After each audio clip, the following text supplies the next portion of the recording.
ভোরের কুয়াশায় গ্রামের রাস্তা যখন হারিয়ে যায়, তখন মনে পড়ে কিছু মানুষও এমনই হারিয়ে গেছে জীবনে। শীতের হাওয়া লাগে হাতে, মনে লাগে আরও বেশি। মায়ের উনুনের আগুন নিভে গেছে, তবু তার চোখে আগুন ছিল আমাদের বাঁচিয়ে রাখার।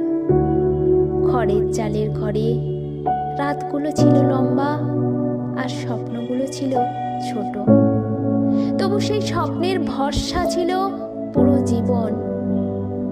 শীতের রাতে কম্বল টানলে শরীর ঢাকে ঠিকই, কিন্তু অভাবের ঠান্ডা কখনো ঢাকে না। তবু আমরা কাঁদিনি, শুধু চুপ করে বড় হয়েছি।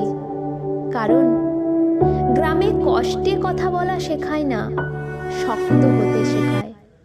ডিসেম্বর যায়, শীতও যায়, কিন্তু সেই রাতগুলো আজও বুকের ভেতর রয়ে যায়।